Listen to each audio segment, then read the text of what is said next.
great point of reference to look at other places in the world and just be proud. Whether you're, everyone knows I'm a Democrat and what my politics are, but we all got to be proud of Iowa. And you know, but you know what? One concern that I have, and I hate to bring it up because maybe it's a sore subject, but I think it's something we need to look at. Not only voter fraud, but the military and how many times those who are bringing us those freedoms every single day don't have their votes counted. Do you think that that's...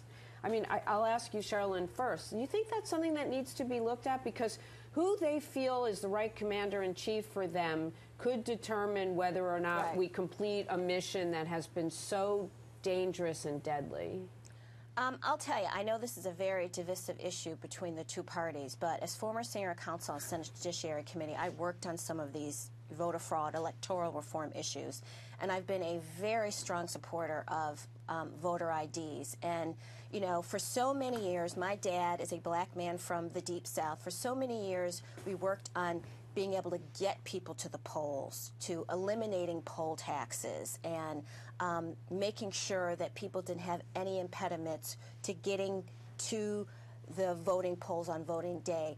Now the next step for us to do is make sure that every vote counts and make sure that your vote is validated. And the one way to be able to do that is that when I vote, I need to be able to present ID so that I am who I say I am, so that someone else cannot come along and vote for Cherylyn Harley Lebon.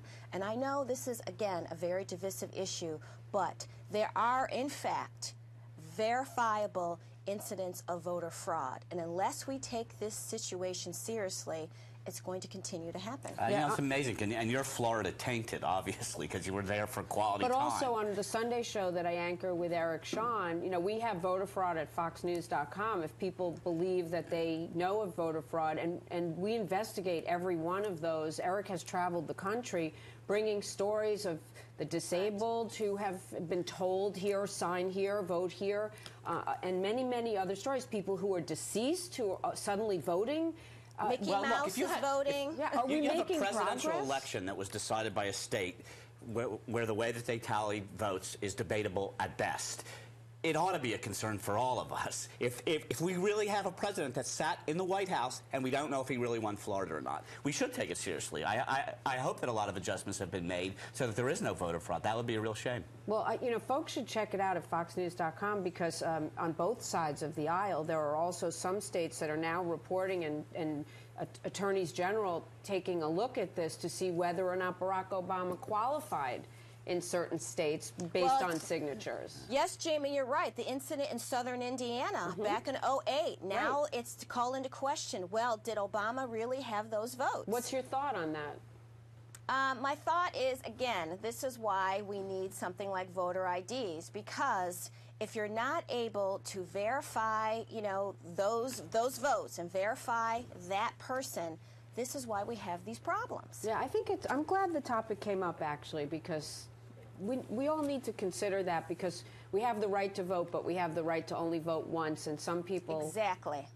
who aren't with us anymore shouldn't be voting. So hopefully we'll get to the bottom of that.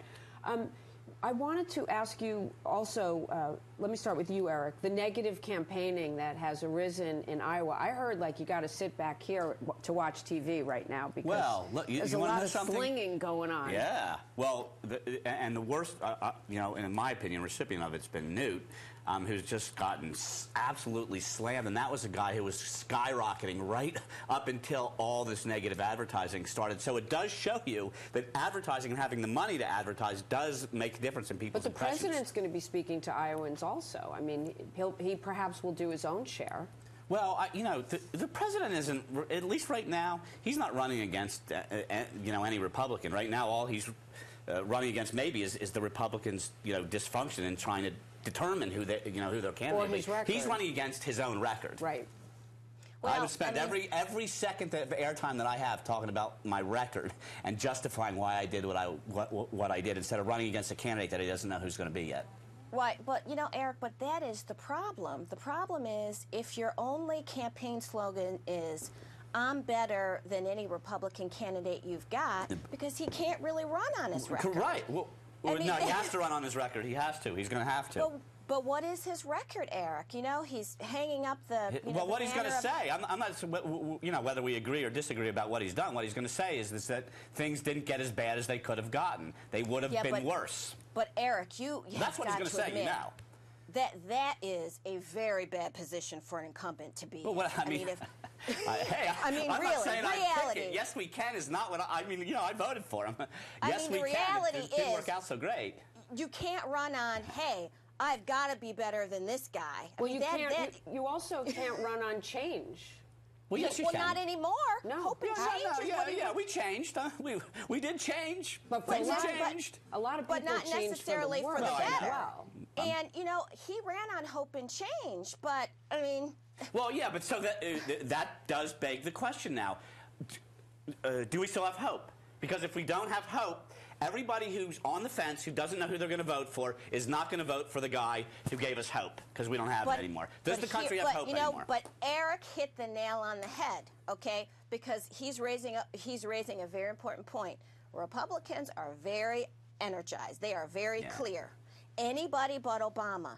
And the Democrats, I mean, and you know, the Democrats have a huge base, just like the Republicans. The Democrats, some of them and some members of the Democratic base are sitting on the fence. Either they feel that Barack Obama has not gone far enough, so they're disgruntled, and they're not as energized as the Republican base. Well, again, I have to. That's a problem.